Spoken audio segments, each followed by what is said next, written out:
Rishi Sunak is facing a backlash for wildly insensitive remarks he made during PMQs. It comes following the sentencing of Brianna Ghey's killers, where the judge suggested transphobia was a factor in the teenager's murder.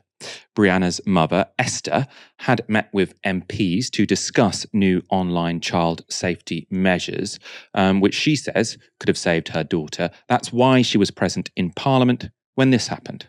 It's a bit rich, Mr. Speaker, to hear about promises from someone who's broken every single promise he was elected on. I mean, I think I counted almost 30 in the last year. Pensions, planning, peerages, public sector pay, tuition fees, childcare, second referendums, defining a woman. Although in fairness, that was only 99% of a U-turn. The list goes on, but the theme is the same, Mr. Speaker. It's empty words, broken promises, and absolutely no plan.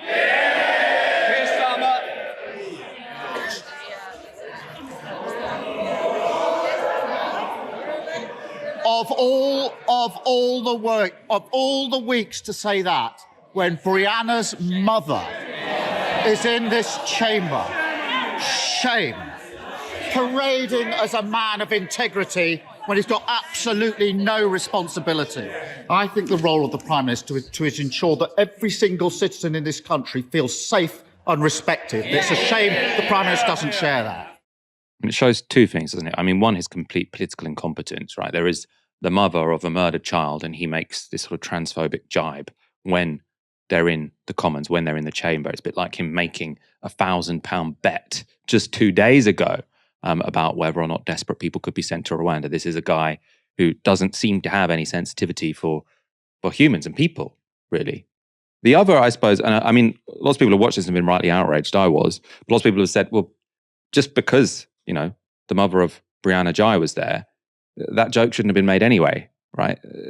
This issue of trans people being made a political football week after week after week, it's vile whoever is in the building. Later at PMQs, Labour MP Liz Twist asked Sunak to apologise for that remark. Now, he completely ignored her question, and as of now, there's been no official apology from Downing Street either. The Prime Minister's press secretary has said this, though: it's legitimate to point out the number of U-turns the leader of the opposition has made.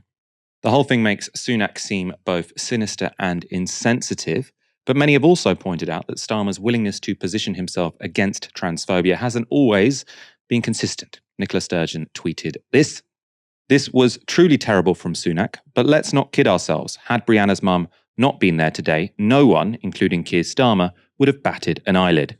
It's not good enough to stand against transphobia only when the mother of a murdered trans girl might be listening. It needs to be done all of the time." Kemi Badenoch has responded to the controversy as well. She had a different tone, as you can imagine, to Rishi Sunak's statement. "Every murder is a tragedy. None should be trivialised by political point scoring. As a mother, I can imagine the trauma that Esther Ghey has endured. It was shameful of Starmer to link his own inability to be clear on the matter of sex and gender directly to her grief.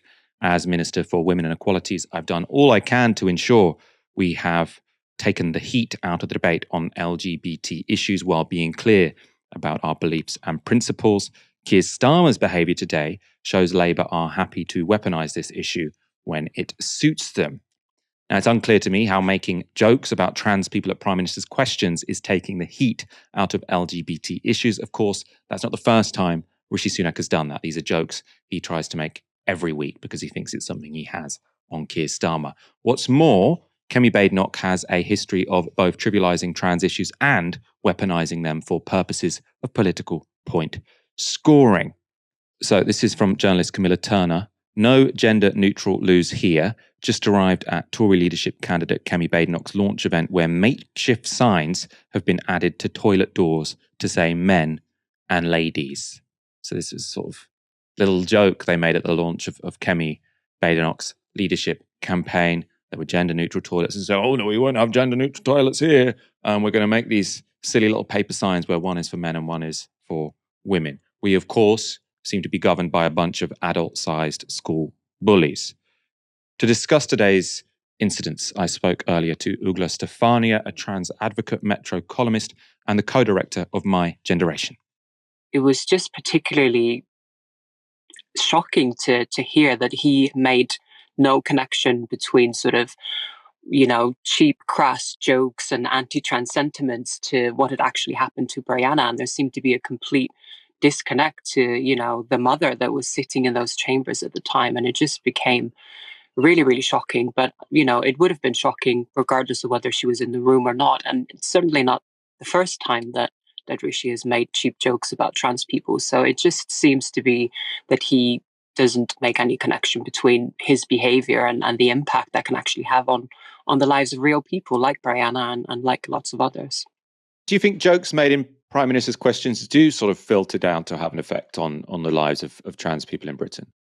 I think they do to a degree. I mean, it all adds up and creates a society where making jabs at trans people is okay, and that can then lead into more serious things. Even though he wasn't saying things that are, directly really hostile and really prejudiced, just the fact that he is the prime minister of the country and is making jokes about trans people who are a vulnerable minority in the country. It just seems highly inappropriate to me. And yeah, it doesn't filter directly into these, but it creates a society, doesn't it? And it creates a discourse, and it creates almost, acceptance of people just saying this. And I think it's quite irresponsible of someone in such a power of such a position of power and influence to make these sort of jokes, because it gives others the almost permission to do so as well. They see someone who's the prime minister of the country doing it. Why couldn't they do it as well? I think it's clear, Rishi Sunak was making a cheap joke. It was kind of electoral politics of the most cynical kind, which is sort of essentially trying to gain electoral advantage by making fun of a minority who I think everyone will agree are fairly vulnerable in Britain at the moment. I mean, at the same time, I think there is, among many people in the public, sort of uncertainty. There is a sort of debate to some degree about what it is that makes someone a woman or a man, and sort of these various issues which have sort of come to the fore as trans liberation has moved forwards. Obviously, now we're seeing this backlash. But I suppose, do you think this ever is a legitimate question and sort of a legitimate debate? Well, what is a woman, or do you just sort of avoid that question entirely? I think the question itself, frames it in a position that someone else can decide who someone is or who they aren't. And I think it actually takes us away from having conversations about the realities of trans people and the realities of women in general, because trans women are susceptible to a large majority to all the same things as other women in society. So instead of asking the question, who is a woman and what makes a woman, we need to be looking at what is the lived realities of women across the UK. And for women like me who are trans, we are impacted by the very same things as other women. And trans people, as has been noted in, hate crime statistics and so on, they have been on the rise in the recent years. So I think it takes us away from the real issues we need to be discussing, which is that society is mistreating trans people and trans women, and women in general. And regardless of what people believe or what people, opinions people have about who is a woman or who is not a woman, people like me are facing that increased hostility regardless. And that's something we should be addressing, rather than having debates in the Commons about what is a woman and what type of bodies you need to have in order to be a woman. And I just think it's a distraction away from the bigger conversation that needs to be had, and the conversation about discrimination, prejudice, sexual violence. All of these things would impact on women disproportionately, and trans women included as well. I basically agree with you. I think that question tends to be asked in, I think, a fairly sort of cynical way, sort of a somewhat strange metaphysical question in a way. I mean, at the same time, there are going to be some issues, say sports, for example, where whether or not someone is transgender or cisgender, or how long someone has transitioned for, these things might be seen as relevant. And I wondered, do you think there is a respectful way that these conversations can be had? Obviously, I don't think Rishi Sunak is trying to have those conversations in a respectful way. But have you seen them happen anywhere in the way that you think is sort of, reasonable and respectful? Or do you, whenever this is raised, you tend to think, oh, this is someone sort of trying to score political points? I think there are ways to have these conversations in a really constructive way, as long as they aren't, led by sort of anti-trans sentiments or people who will just not be swayed regardless. And I've actually personally had really constructive conversations. In Iceland, where I'm from originally, we passed a law back in 2019 about trans inclusion. And what the law did was it allowed trans people to change, for example, their legal gender a lot more easier. It was just a statutory declaration type process, and people can change their gender markers and their names and so on.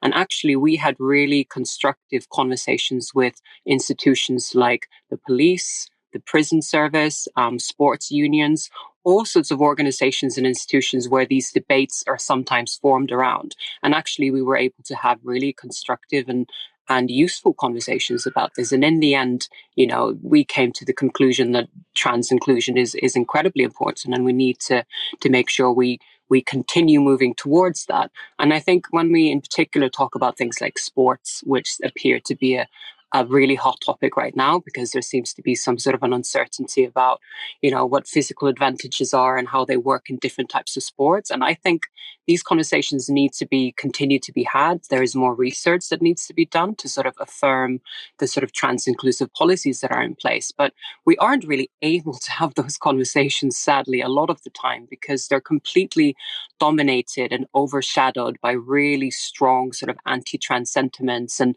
if a trans person competes in any sport, God forbid, actually do well in a sport, it all becomes about how this is just because she's a trans woman, and there is no sort of discussion around anything else. And even when a trans person is, in many terms average in her sport, but does all right, she's still considered to be dominating the sport and ruining women's sports and so on. So it really is difficult to have these conversations, I think, especially in the media and in politics, because it just becomes about such a big anti-trans sentiment and about arguments that we're not actually having the conversations we need to be having, which can be had. But sadly, it just seems that the media and politicians in particular are not really interested in having those constructive conversations. I wanted to ask you briefly about the tragic case of Brianna Ghey. Obviously, the reason Rishi Sunak has sort of caused outrage is because Brianna's mother was in the Commons at the time. But I know, sort of, we discussed this, last week on the show, but there was a period where the police were saying, we don't think this was sort of motivated by transphobia, because there was a list of various other possible victims who were cis boys. So they said it was, in a way, she was in the wrong place at the wrong time. A judge has now said that transphobia was a contributing factor, so not necessarily the principal cause of the murder, and especially not for one of the culprits, one of the people sentenced. But does that, what significance do you think that has, that the judge came to that conclusion?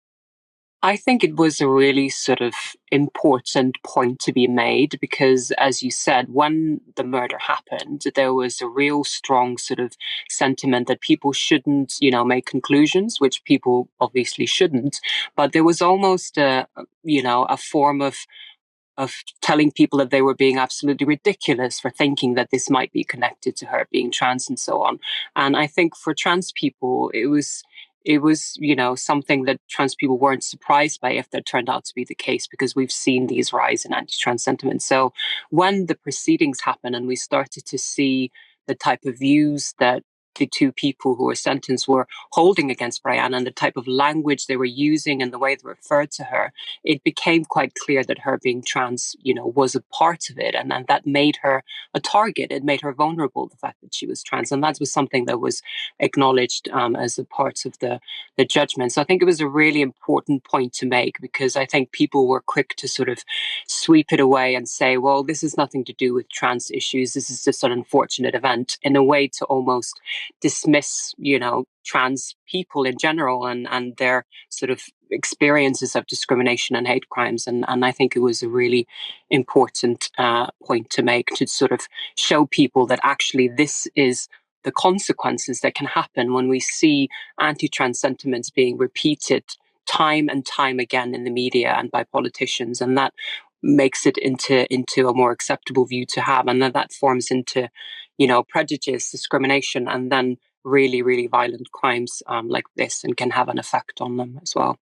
That was Ugla Stefania speaking to me earlier today, and we do have an update on this story. So Sky News have now spoken to Brianna Ghey's father, and he has told them that Rishi Sunak should apologise for his degrading comments, And he said the Prime Minister's comments in Parliament were absolutely dehumanising.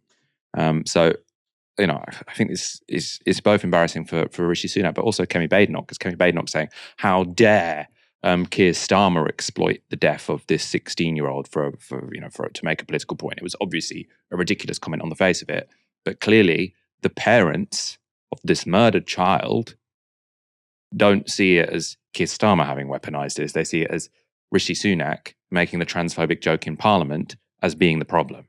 Right? So that sort of cheap attempt to turn this around, I think, was pretty disgusting from Kemi Badenoch.